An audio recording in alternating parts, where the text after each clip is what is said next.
Good afternoon, everyone. We are going to talk about the weather forecast for Monday, 4/14/25. This is your North Carolina storm analyst with the latest on the severe weather for tomorrow. So, here in the Kentucky, Ohio Valley, and the West Virginia Valley, here we have 60s and 70s. That's going to be around 11 o'clock a.m.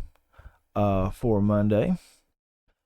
And as we progress, I'll go to about 1 o'clock or 2 o'clock in the afternoon. You can see the heating raises up to 70s across the eastern part of Kentucky, lower to mid 70s. And if we get to about 5 o'clock ish, we should see still 70s and even some maybe some mid 70s to 80s down there in the northern Tennessee Plateau and the southern Kentucky region. But we have to talk about some severe weather that's possible. And before I get into it, I will go over here to the outlook for the severe weather. And we will do this number right here. So the outlook is going to be for affected areas and a slight risk. It's going to be Columbus, Ohio, Pittsburgh, Pennsylvania, Cincinnati, Ohio, Lexington, and Fayette, Kentucky, as well as Charleston, West Virginia. The marginal risk is going to be for areas around like Baltimore, Maryland, Washington, D.C., Louisville, Kentucky, Akron, Ohio, and Arlington, Virginia.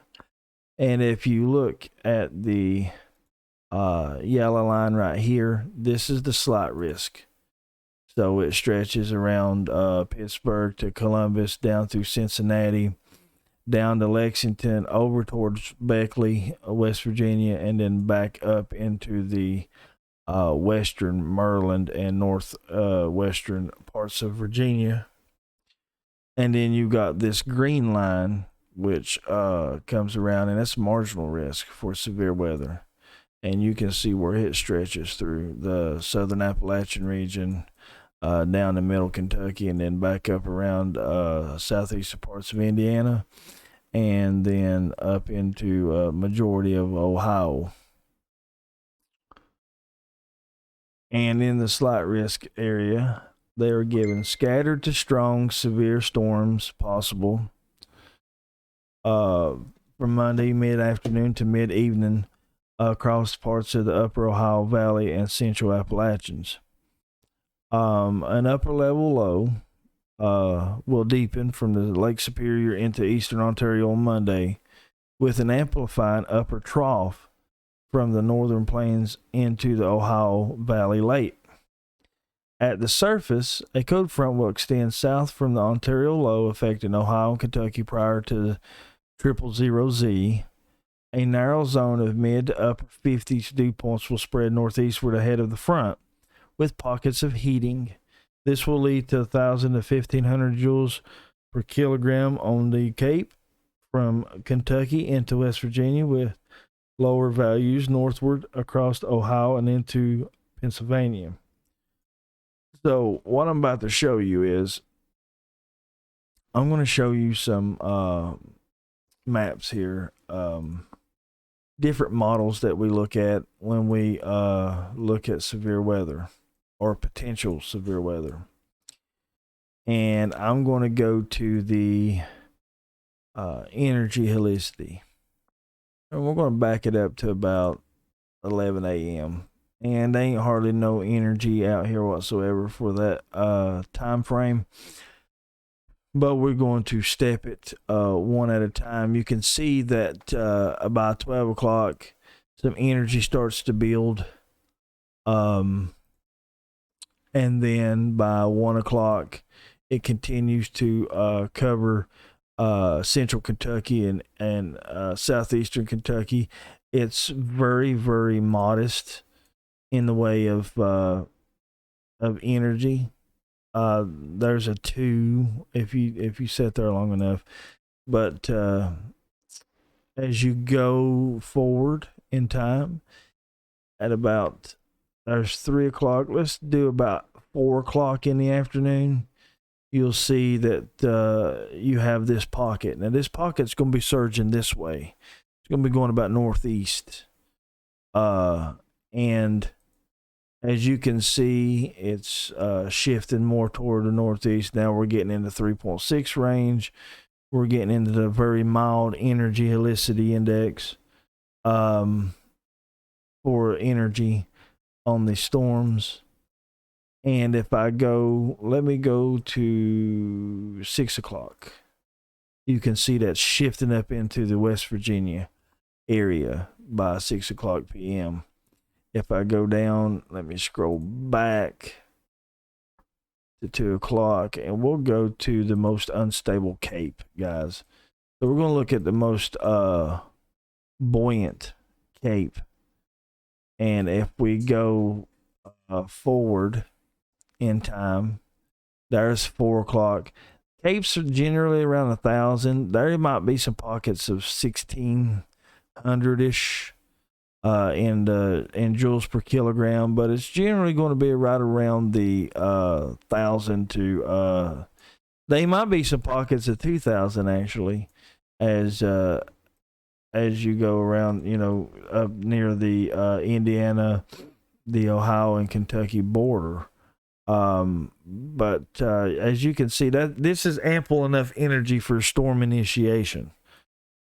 So if we go down to supercell composite, and we're going to go back to 2 o'clock prior, you have anywhere from 5 to 7 down here. You got about 4 to 5 up through middle parts of Kentucky, and on up until toward the Louisville area, south of the Louisville area. If you advance this though to about 4 o'clock, you'll see a shift to the east from south of Lexington down through London.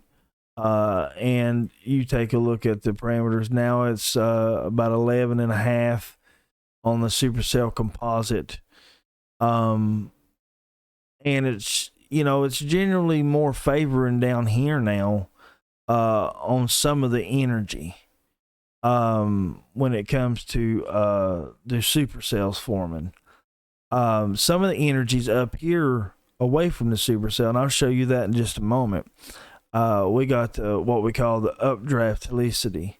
This lets us, kind of pinpoint where the greatest updraft is. Now, if you have storms that's down here in the bottom down here, that's, showing supercell growth, but you've got maximum, updraft up here, it's going to cause these ain't going to be able to do, any kind of they might rotate, but it won't be as strong as it being up here in the maximum updraft helicity is what I'm trying to say. So if we go up in here, you'll see the track of maximum updraft helicity, and this is 4 o'clock. If I go back a little bit, you'll see 2 o'clock, then it gradually fills in to 4 o'clock, 5 o'clock, 6 o'clock. You'll see that it's going to be stretching from just northeast of Louisville, Kentucky, south of Cincinnati, and then perhaps stretching into West Virginia, and so on. And this is where the maximum updraft, where the models are thinking now for maximum updraft. If you go down here to significant tornado parameter, we got to keep an eye on this because we could get a few tornadoes out of this. There is perhaps a 5% hatched area somewhere right in here. Somewhere right in here for tornadic development. If we push into the 4 o'clock area, you'll see that it's not great. It's not great, but it does get a little worse as time goes on. So you start seeing the greens fill in here, greens fill up here. If I push into 6 o'clock, Then you see something in the way of the tornadic parameters saying, hey, we might have a little bit of something that starts to form, and maybe tornadic on even into 7 p.m. We got some greens, maybe upwards of yellow in some spots, and then after you go so long, then it starts moving out of the area at 10 o'clock p.m. It's the tornado parameters have fell off, but needless to say, looking at the surface cape, and I'm going to back it back up to about 36, 500, 700. Let's go to 4 o'clock. 4 and 5 seem to be the best time for these storms. And you're going to have around occasionally 900 to 1100 joules on surface base cape. This being if there's enough heating that's able to create enough diurnal heating for this instability. But so far, pretty much what the Storm Prediction Center is saying is you're going to have slight risk for severe weather, and it's going to be in the way of brief tornadoes, possible brief tornadoes. Hail is expected with the stronger cores and localized wind damage. So it can get a little bit, if ingredients come together a little bit more, we might see a little bit bigger outlook. But I don't anticipate this getting much more bigger than what it is and what it's showing now. I do think that the more of the middle of the week storms, toward the end of the week, the Thursday and Friday time frame storms are going to be better organized in the way of severe weather, materializing. Guidance has certainly signaled the severe storm threat to be a kind of a big threat for places like the lower Missouri Valley, and then up into the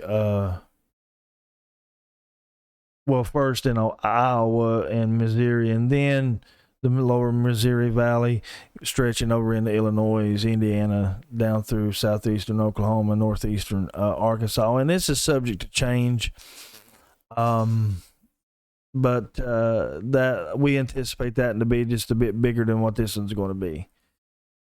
So with that said, I hope this helps you. I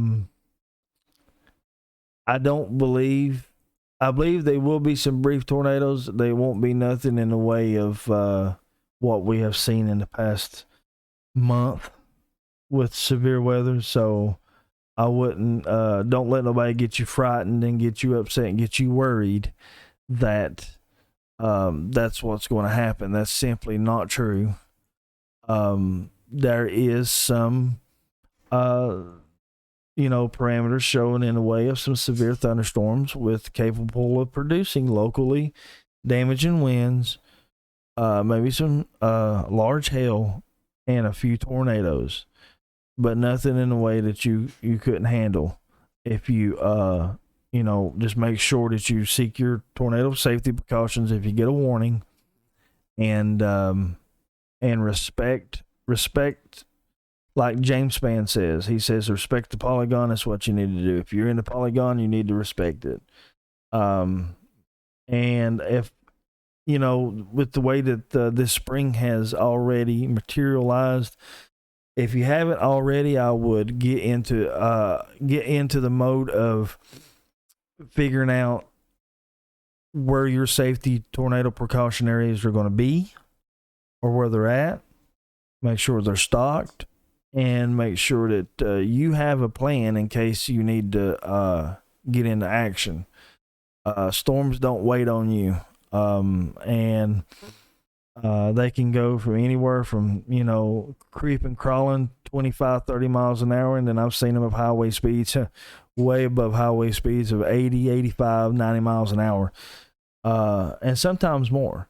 So make sure to know your safety areas and to have a plan in place in case severe weather strikes. This has been a pleasure to let you know your forecast for Monday. And if you like my content, feel free to hit that follow button. I appreciate everybody so much, and I hope you have a good day.